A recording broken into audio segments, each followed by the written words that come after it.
Hello everyone and welcome to this video. Today I'm going to show you how to solve the third exercise from problem set 1 in CS50's Introduction to Programming with Python, that is, file extensions. What we're expected to do in this exercise is to create a file called extensions.py that gets input from the user and checks if that input ends in any of these suffixes, that is, .gif, .jpeg, .png or .pdf, and if so, it should return the actual media type of that extension. For example, GIF would be image/GIF and JPEG would be image/JPEG. So to know the right media type for all of these extensions, we've been given this link. If I click on this and open on a new tab and I scroll down, we have this table. On one side we have extension, on the other side we have the media type.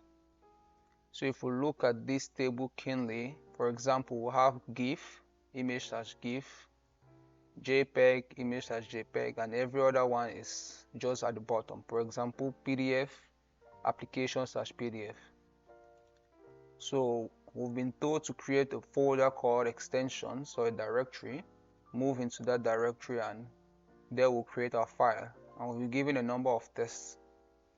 So I'm going to open VS Code on my computer to show you how to do this. Now that we're in VS Code, I'll start by creating my folder, make the extensions, and my folder has been created for me.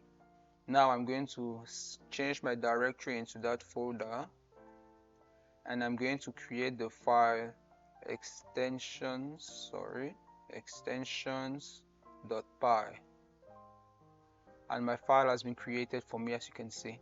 I'm going to close the terminal for now, start by saving this file. Okay, then I'll start by getting input from the user. I'm going to save my input in the variable or call it file name, or use the input function, and I'll pass a string to it. I'll say file name.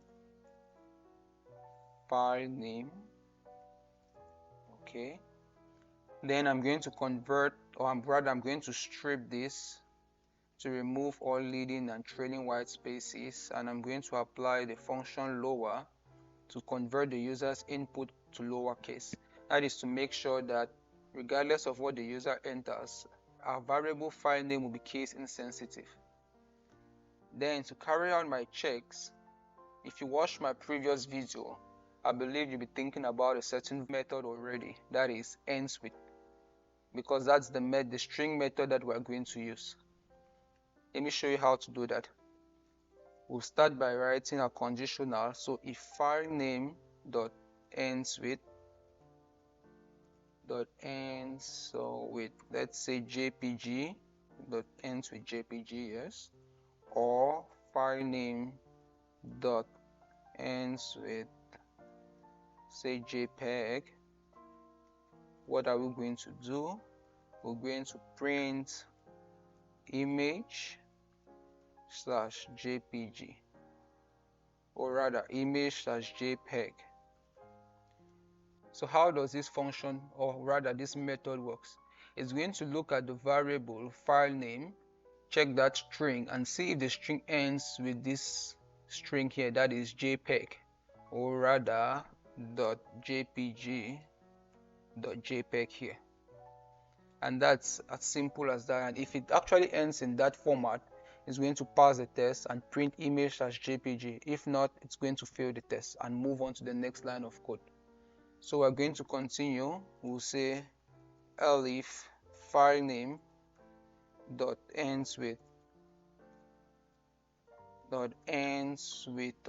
png.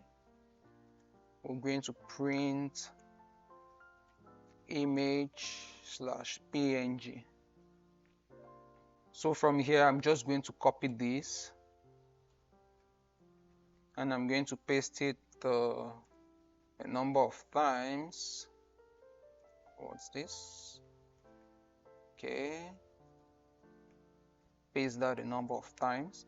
Then here I'll just modify this. I'll say if it ends with GIF, Then we're going to print image slash gif, and if it ends with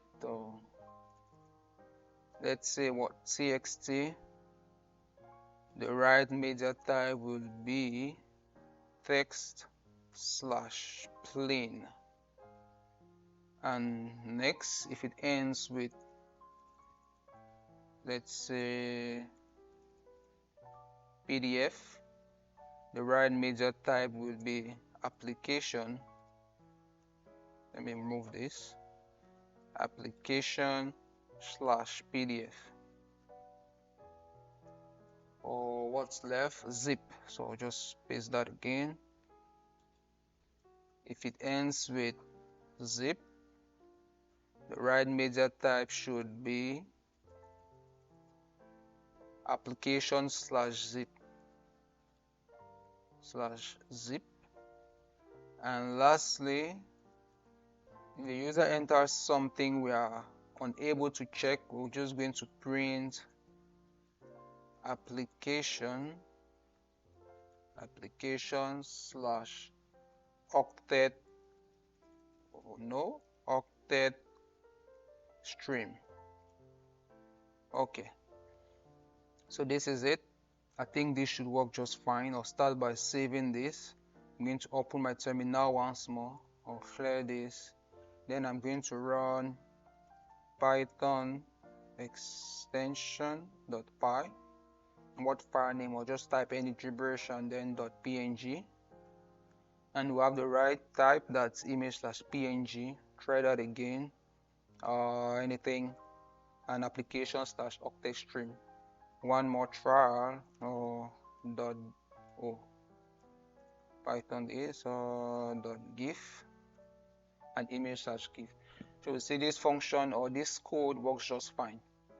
Thank you for following up to the end of this video. I hope you enjoyed it.